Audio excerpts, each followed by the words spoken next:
Greetings, I'm Martin, the host and author of short stories. Did you know that Ludwig van Beethoven only wrote one opera during his decades-long career? It's true.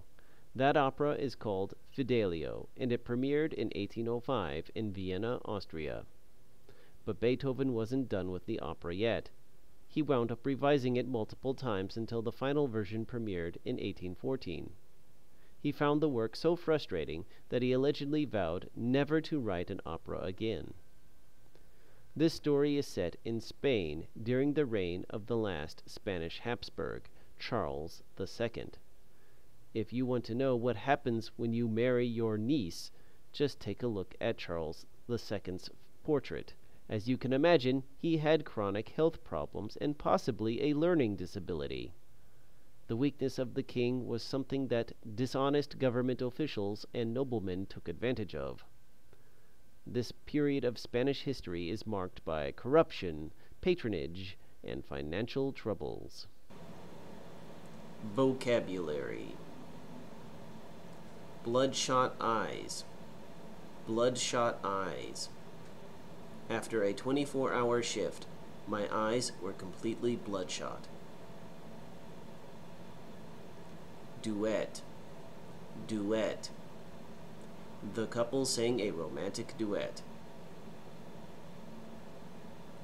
Dungeon, dungeon. The prisoners were kept in the dungeon for over a year. Get hitched, get hitched. Sam and Ellen finally got hitched. Monotonous, monotonous. Children hate school because they find it tiresome and monotonous. Surreptitiously, surreptitiously. The spy surreptitiously collected information about the king.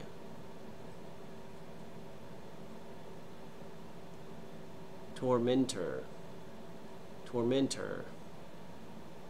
John was tortured in prison, but he never saw the face of his tormentor. Withered, withered. The doctor examined the man's withered body.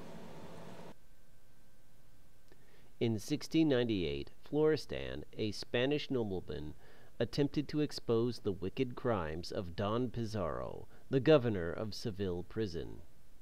But before Florestan could bring Pizarro to justice, he mysteriously disappeared. No one knew what had happened to him, and rumors began to swirl that he had killed himself. People gradually accepted these rumors as fact, and soon everyone believed Florestan to be dead, except for his loyal wife, Lenore.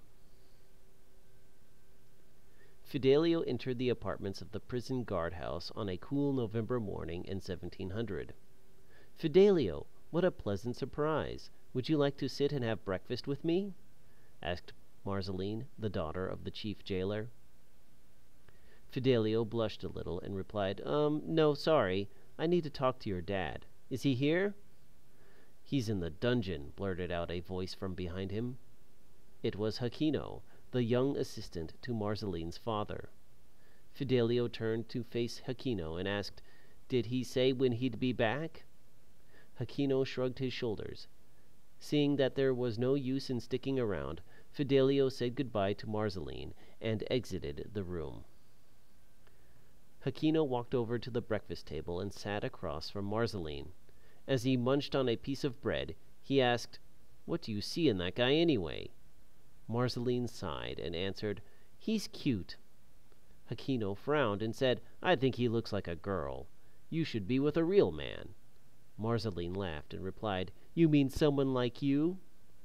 Jacquino stood up and said, "You know how I feel about you, Marzi. Why don't we get hitched?" Marceline smiled coquettishly and said, "Maybe I should marry Fidelio instead." The apartments were on the top floor of the guardhouse, which sat in the center of the prison. This building not only served as the administrative offices of the prison, but also provided housing for some of the prison staff.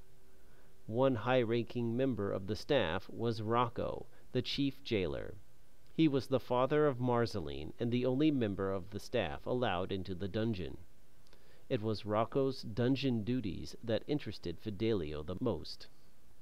"Excuse me, sir," said Fidelio when he saw Rocco walking up the stairs. "I was wondering if you'd like some help in the dungeon this morning." Rocco stopped and looked at Fidelio suspiciously. "Why do you keep asking me about that?" Fidelio bit his lip and replied, "I'm looking for any new opportunities that will help me advance my career." Rocco sighed and said, "Ask me again after you have worked here for a full year. Then I'll think about it." Rocco then nodded politely and continued walking up the stairs. Fidelio returned to his station on the first floor of the guardhouse. He had been working at the prison for the last 3 months, doing menial jobs for the guards, such as cleaning weapons and mopping floors. It was grueling work, but Fidelio was happy to have it. Not only did it pay better than similar jobs on the outside, but it also afforded him access to the entire prison, that is, except for the dungeon. While preparing the mop at his station, Fidelio saw the prison governor arrive. "Monster! Where are you off to so fast?" thought Fidelio. He dropped the mop and surreptitiously followed the governor up the stairs of the guardhouse. Not wanting to be seen by Marceline and Jacquino, Fidelio did not follow the governor into the apartments. Instead, he climbed into the attic and crawled between the roof beams to a spot right above the governor's office. "You wish to see me, sir?" Fidelio heard Rocco's voice clearly. "Yes, I wanted to discuss a sensitive matter with you regarding our guest in the dungeon," said Governor Pizarro. "The new king has ordered inspections of all prisons. The Minister of Justice will be here tomorrow. His men will search this prison from top to bottom. I think it's time that our special guest checked out of his room." Fidelio leaned closer to the floor of the attic as he listened to Pizarro order Rocco to take care of the only prisoner in the dungeon. I can't," exclaimed Rocco. Pizarro shouted abuses at him, but he remained firm. "Fine," yelled Pizarro. "I'll do it myself. But you have to dig his grave and cover it up so well that no one will notice. Now get to work." Fidelio scurried out of the attic as quickly and quietly as he could manage. He didn't want to miss his chance. He caught Rocco again on the stairs. "Excuse me, sir," said Fidelio, while still catching his breath. "What is it now, Fidelio?" moaned Rocco. "I know you said I needed more experience, but I think I'm ready to work in the dungeon. I'll do anything you ask." Rocco stood silently for a few seconds, pondering Fidelio's offer. "Okay, you win. You can come to the dungeon with me tomorrow morning at 6 a.m. Fidelio smiled and shook Rocco's hand vigorously. "Oh, thank you, sir. Thank you very much." Florestan slept on an old wooden board in a dark cell.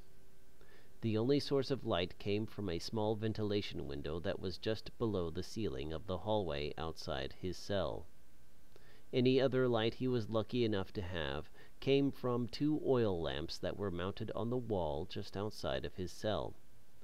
The board he slept on had become very familiar to him over the last 2 years.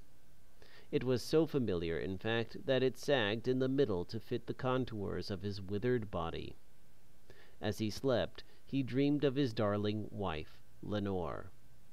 Dreams were the only respite he had from the slow, monotonous torture of living in a dungeon. His dream was interrupted by a loud scraping sound from the hallway. Florestan opened his bloodshot eyes and saw 2 figures standing outside of his cell. He recognized one of them as his jailer, Rocco. The other one he was not so sure about. "Who's this?" asked Florestan, his voice creaking from thirst.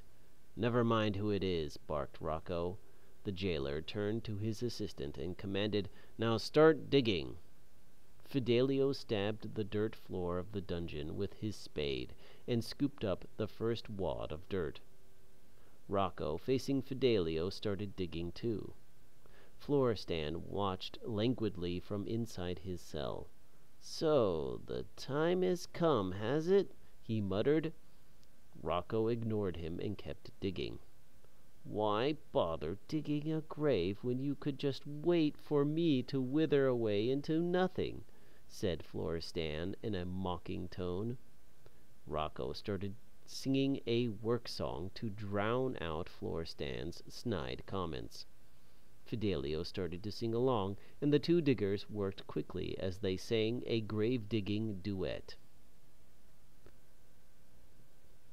Once the grave was ready, Rocco pulled out his keys and approached Florestan's cell. Fidelio stood close at his side, straining his eyes to get a good look at the prisoner in the dim light.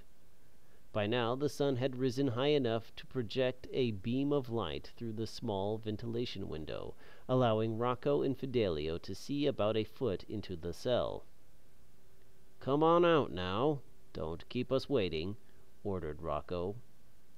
Florestan shuffled forward toward the light. As he got closer, Fidelio could see his grimy face. Despite the filth, the thick beard, and the poor lighting, Fidelio was able to identify the prisoner as the person he had been looking for the last 2 years. He tried to contain his emotions, but an audible gasp escaped his lips. Florestan stopped and stared at Fidelio. "Do I know you?" he asked. "You look familiar." Rocco grabbed Florestan by the arm and dragged him over to the hole in the floor. "So, which one of you is going to do the job?" asked Florestan as he stared into his own grave. "Be quiet," growled Rocco. "We're waiting for the governor." Don Pizarro arrived on time. He was surprised to see Fidelio and scolded Rocco for allowing a witness. "Fidelio's an orphan. He's got no one to tell. He's safe." Pizarro grumbled and said, "Fine. Let's just get this over with." Turning to Florestan, he pulled out a long dagger and smiled wickedly. "Torturing you was fun, Florestan, but I guess all good things must come to an end." Florestan closed his eyes in expectation of the coming blow, but to his surprise, it did not come. "Stop!" shouted Fidelio as he jumped in front of Pizarro's blade. "Get out of my way, you idiot, or I'll kill you too," shouted Pizarro. "You can't kill him," declared Fidelio as he spread his body like a shield in front of Florestan. "And why not?" yelled the governor. "Because he is my husband," said Fidelio as he removed his cloak and wig. "Lenore? Is that really you?" gasped Florestan. Pizarro growled and lunged forward, but was stopped when Lenore pulled out a pistol. "Not so fast, you beast," said Lenore, her eyes staring defiantly at her husband's tormentor. Rocco wasn't sure what to do. Should he act to defend his employer, or should he help Lenore seek justice? Fortunately for him, he didn't have to make a decision. A trumpet blared from outside, announcing the arrival of the Minister of Justice. "Dear God, the minister is early!" exclaimed Pizarro. A second later, Aquino came down the stairs with 2 of the minister's guards. "The minister demands your presence, sir," said the breathless Aquino. Pizarro gave Florestan and Lenore one last deadly stare and said, "This isn't over," and then stomped up the stairs, flanked by the guards. Aquino stayed behind, curious about what was just happening in the dungeon. "What's going on down here?" he asked Rocco. Rocco sighed and replied, "I think it's a long story." The Minister of Justice conducted a full investigation of the prison and found that Don Pizarro had abused his power as governor. For his numerous and vile crimes, he was sentenced to death by fire. Aquino, after learning of Fidelio's true identity, was greatly relieved. "Wait until Marceline hears about this," he said excitedly. Marceline was much less excited by this news. At first, she was dumbfounded, but gradually she became deeply annoyed. How could she have led me on like that? As for Florestan, he was released from prison and had all of his rights and estates restored to him. "You're really lucky to have a wife like Lenore," said the minister with a smile. Florestan turned to Lenore and, looking lovingly into her eyes, said, "Who's got a good wife?" Lenore leaned forward and gave him a gentle kiss. "You do," she said with a smile. Questions. Number 1. What was Fidelio's true identity? A. Pizarro. B. Rocco. C. Marceline. D. Lenore. The answer is D. Lenore. Question 2. Why was Florestan imprisoned? A. He stole a pig. B. He killed Pizarro. C. He insulted the king. D. He was a whistleblower. The answer is D. He was a whistleblower. Question 3. Why did Pizarro decide to kill Florestan? A. The Minister of Justice was conducting an inspection. B. The king was conducting an inspection. C. Florestan had killed Pizarro's brother. D. Florestan smelled really bad. The answer is A. The Minister of Justice was conducting an inspection. Question 4. Who's got a good wife? A. Aquino. B. Florestan. C. Me. D. Both B and C. The answer is, of course, D. Both B and C.